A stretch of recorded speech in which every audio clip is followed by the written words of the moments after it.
You took off the mask, but now you're staring into a stranger. You said, "I'm done pretending. I want to be real." But no one told you that real would feel this confusing. See, everyone talks about breaking free, but no one prepares you for what comes next. Because the moment the performance ends, you're not free. You're face to face with what you've been hiding from.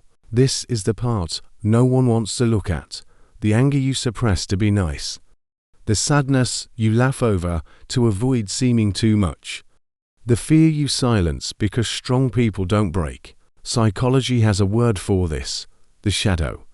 It's everything you pushed away to be accepted. Everything you were told was too messy, too intense, too humor. And here's the truth: the shadow isn't your enemy. It's the part of you still waiting to be seen. Shadow work isn't self-improvement, it's self-remembrance. It's when you stop asking, "How can I be better?" and start asking, "Who did I leave behind just to be loved?" This video isn't about fixing you. It's about meeting the parts you exiled, the parts behind the mask, the ones you learned to fear, but are actually the key to becoming whole. Because before you can become real, you have to meet what's real. And sometimes, what's real is dark, uncomfortable, raw, but it's yours. And it's time to go there. The mask isn't you, but it's familiar. You finally took off the mask. You said what you really felt. You stopped pretending to be okay. And yet, why does it feel so empty? You thought taking off the mask would feel like freedom, but instead, it feels like a void. Like losing something you depended on. And in a way you did, because here's the uncomfortable truth. The mask wasn't just something you wore, it was something you became. When you grow up learning that being polite keeps you safe, that being agreeable earns you love, that showing emotions is too much, you don't just perform, you adapt. You become the version of yourself that pleases. You become the easy one, the strong one. The one who keeps the peace even when it's destroying you inside. This isn't just people pleasing, it's identity loss. So when you stop performing, you don't immediately feel empowered. You feel disoriented, unanchored, because the role you played gave you a place in the world. Even if it wasn't built on truth, psychology calls this the cost of false belonging. You were never truly seen, just tolerated. Never truly loved, just liked for your role. And now that you've let go of the mask, you're standing face to face with someone you've ignored for years, yourself. But don't run from that discomfort. That confusion isn't a sign that something's wrong. It's a sign that something real is beginning. Shadow work starts here, not in clarity, but in chaos. Not in knowing who you are, but in finally admitting who you're not. The mask made life easier, but it also made it hollow. And now, without it, you get to feel again. You get to remember. You get to rebuild, not from expectations, but from essence. So if you feel lost right now, good. You're no longer following the script. You're finally listening for your own voice, and it's been waiting for you to shadow what you were told not to be. You were not born ashamed of yourself. That shame was taught to you. Very early on, you were shown which parts of you were good. The polite parts, the calm parts, the obedient parts, and which parts were too much, the loud, emotional, impulsive, or vulnerable parts. And so you made a choice, not consciously, but out of survival. You split.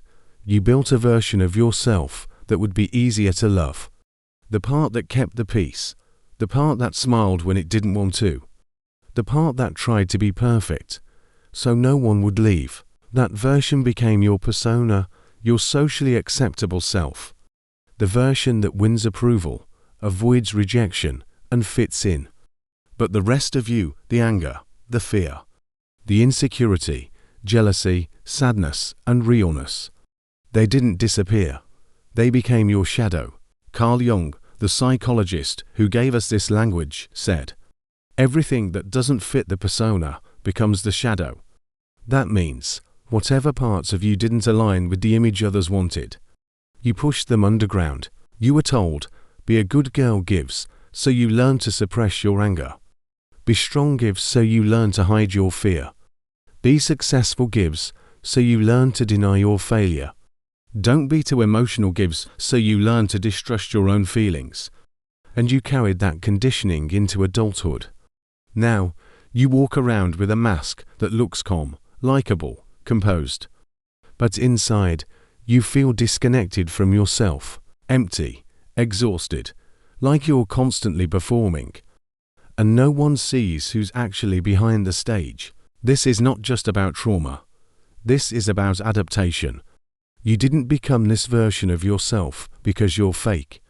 You became it because you were taught it was safer than being real. But here's the problem. What you bury doesn't go away. It festers. It shapes your reactions, your relationships, your patterns of self-sabotage. And the longer you avoid it, the more power it has over your life. The shadow is not the enemy. It's the parts of you that once felt dangerous to express, but are now desperate to be integrated. Shadow work is the act of turning toward those parts and saying, I see you, I remember you. I'm not afraid of you anymore. It's not about becoming perfect. It's about becoming whole. So when you feel intense emotion rising, don't shame it. When you notice jealousy, anger, or fear, don't push it away. Get curious. Ask yourself, was I taught to silence this part of me, or is this part of me trying to be heard for the first time? Because the truth is, you are not just your light. You are your shadow too. And the parts you've been taught to hide. They may be the parts that can finally set you free. 3. Shadow work. Remembering the exiled self. Shadow work isn't about becoming better. It's about becoming honest. It's not a makeover. It's a reckoning, a homecoming. To the parts of you you had to exile, just to survive.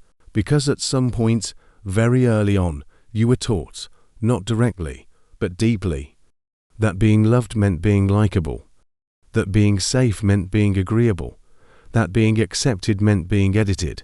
And so, without realizing it, you began cutting pieces of yourself out of the picture. You silenced your anger so you wouldn't scare anyone. You buried your fear so you wouldn't seem weak. You hid your needs so you wouldn't be a burden. And every time you were praised for being easy, strong, or independent, a part of you learned that love comes at the cost of authenticity. This is where the shadow was born, not from evil, but from fear. Not because you were bad, but because you were trying to be good enough to be loved. Shadow work isn't about digging through your pain to fix it. It's about turning toward what you abandoned. It's about remembering the younger version of you that still lives in the dark corners of your psyche. The version that cried too loud, needed too much, felt too deeply. The version you told to shut up just to stay likable. That child didn't disappear. They're still in there. Still waiting, still hurting, still hoping someone, maybe you, will finally come back for them. This is what shadow work looks like. You stop asking, how do I fix myself? And start asking, what part of me did I leave behind just to be accepted? You sit with the discomfort. You listen to the anger. You feel the grief. You stop trying to be good and start trying to be real. And it's messy. It's disorienting. But it's also the beginning of freedom, because until you remember the parts of you buried, you'll always feel like something's missing. And you won't know why. You'll keep succeeding and still feel empty. You'll be liked by everyone and still feel invisible. But the moment you turn inward, really inward, you'll realize you don't need to be more. You just need to come home. For this is not the end. It's the descent. You've faced the mirror. You've peeled back the smile, silenced the noise, and touched the part of you that was never allowed to speak. You've met the shadow, not as a theory in a psychology book, but as the quiet grief beneath your good behavior, the rage behind your people-pleasing, the child you left behind just to be loved. And maybe right now, you're expecting a breakthrough. You're waiting for the light, for the grand moment of arrival. But this isn't your arrival. It's your descent. This is not the end. This is the hallway, the initiation. Shadow work doesn't lift you out. It draws you in.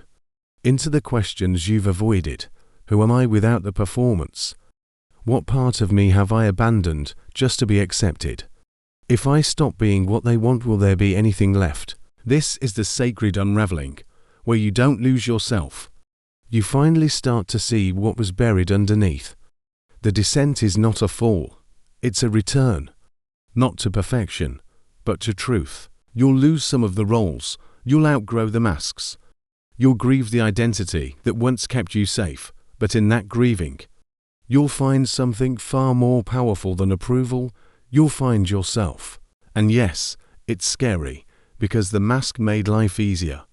Predictable, palatable, but it also made you small.